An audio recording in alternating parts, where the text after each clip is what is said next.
What's going on, guys? So back with another Dirt Road Chronicles, and I've got a lot of comments saying do one of these, and I haven't in a while. This is a pretty short dirt road, so some of this is gonna be filmed on the street, but I figured we'd start it off on this cool dirt road. So today we're gonna be talking about the 2 ways I've almost died, I think. So there's been quite a few like accidents, four-wheelers, dirt bikes, close calls with vehicles, stuff like that. But there's 2 scenarios that I distinctly remember that I legitimately could have died had they gone a little bit differently.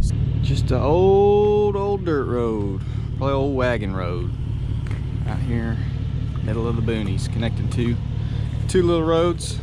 Baby Squat's still looking pretty clean, even though it's dirty. Squat is still here, obviously. Still haven't put the roof racks on. For people that are asking, I just haven't had time to refit them on. I had to take them off in order to get the truck in the basement for the install of the drop shackles. They will definitely be going back on, just haven't had time to stick them back on yet. So that is the reason behind that. Let's jump back in, get to telling the story.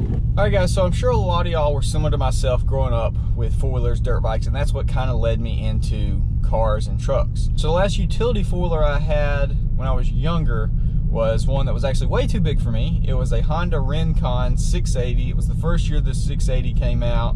Honda's real attempt at a sport UTV, which it was pretty sweet. The 3-gear transmission was once I put bigger tires on it, it obviously was in desperate need of a gear reduction, which I ended up never doing. I did do an intake, tune, and full exhaust on it. It was an HMF, stupid loud. I don't have any video of it, but it was pretty nasty. I used to rip it on that thing. And pretty much with anything, really anything, you get too comfortable with something, it will bite you. Obviously we're getting off the dirt road right now, so onto the highway, but I got a little too comfortable. It was, I was, being crazy. I was, you're a kid, even no matter what age, you can feel invincible at some point when you get too comfortable around things. And so I just ripped that thing anywhere and didn't really worry about it. I knew pretty much everywhere. In whatever part of the year, the grass gets pretty tall in between them cutting the grass on the sides of the road. So I actually went a different route than I always went to go down to this creek that I used to go mudding in. Always went on the right side of the road. Well, in this scenario, I went to the left, and obviously, like I said, comfortable on the four-wheeler, really ripping it, unfamiliar with this side of the road. The grass is tall, and when I say tall, I'm talking a couple feet tall. But I go up to this road, it's a T, the road T's. I look to the left, no car, look back, no car turning. There's a car coming down this way, but it doesn't have its blinker on, and it was far enough to where I could easily beat it. As I come across the road, there it is, the water culvert. It's probably a foot out of the ground, hidden in the grass, but I see it right like several feet before I get to it.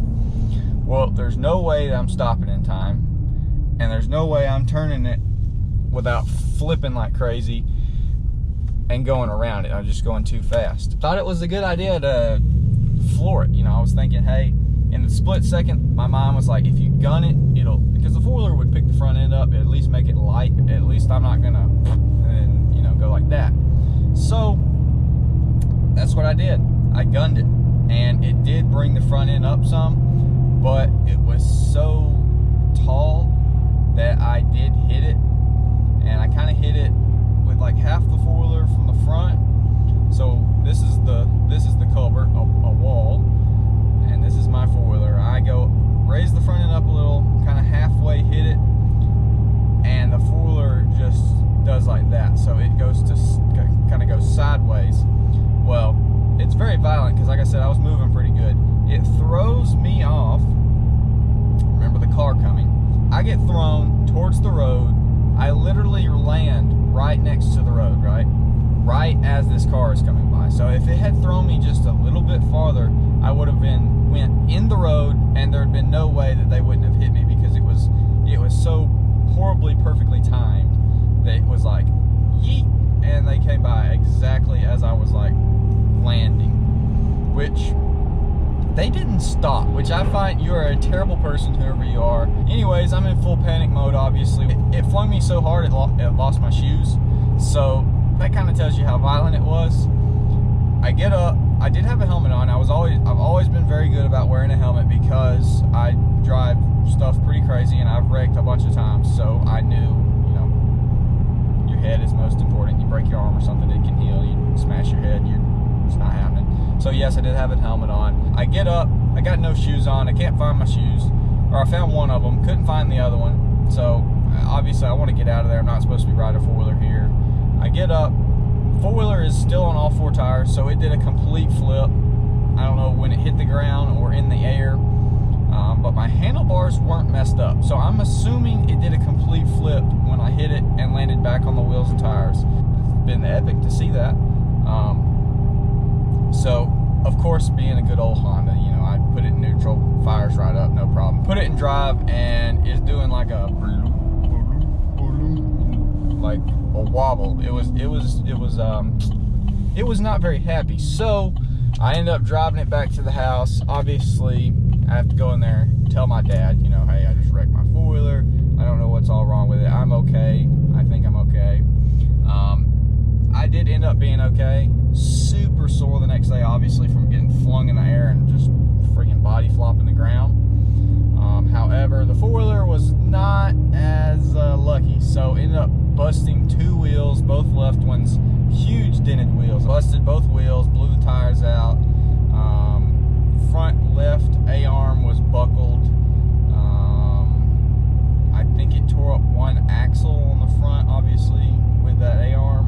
Sir, please hit the brakes. Thank you. Wow, I love when people back out of blind driveways instead of just turning around. I don't know. That could have been really bad, though. I'm sure there's a lot of people that are watching this, if you've gotten this far, that have wrecked four-wheelers, dirt bikes really bad. Obviously, you know, I've cased some jumps. I had some sport quads and stuff. I've cased some jumps, ate the handlebars, been flung off dirt bikes, slid, wiped out, bunch of stuff, but never anywhere that I almost got like actually killed. So if I'd got thrown just a foot or two more, the car would have ran me over, which would have been just lovely. So now that that one is out of the way, I guess this video is getting a little long, but we'll go ahead and talk about the other one real quick. So I was even younger at this point, and I was at church with my family and two of my friends. Church had just got over, so obviously we're little kids, we out of there. So we're outside, long guardrail that went along down this side of the road leading up to the church. So we're outside, been in church for 1-2 hours, so we're ready to freaking run, right? So one thing we used to do is go out there and walk on the guardrail. I know, great idea, super smart, very good life choice, walking on the guardrail. So me and one of my friends are on the guardrail. Another kid is walking beside us, and my other friend almost fell off. So then the other kid that was beside on the ground, he thought it'd be funny to act like he was going to push me. Well, I didn't know that he was not going to push me, so I flinched, and that made me fall. I don't know if you've ever seen the guardrail beams. They're like an H. I literally, and it pains me to say this, I fell off and hit it right in the side of my leg, and just like that, it literally blew a hole in my leg, and I was hanging on the guardrail on the beam, picked myself off of it, picked myself off of it. Obviously I'm a little kid, I'm like, yo, I ain't even hurt, I'm just ready to go home, I'm kind of sleepy. So I go towards my mom's van, and my friend, good friend, he goes inside because he's like, you're not okay, I'm gonna go get your mom. Goes to get my mom, they come outside, I'm laying down beside the van, and I'm still a little kid, I'm like, I'm okay. So my mom gets to looking, literally my whole right pocket is full of blood coming through, and it didn't cut my pants at all, just freaking yeeted my leg. And so she ends up rushing me to the hospital. Obviously I remember her waking me up multiple times on the way, because obviously you don't want to fall asleep, you go into shock, whatever. She woke me up a bunch of times. I remember them having to give me a shot into the wound. It was just like a big hole. It was like a baseball sized hole in the side of my leg, busted open. They gave me a shot directly into it.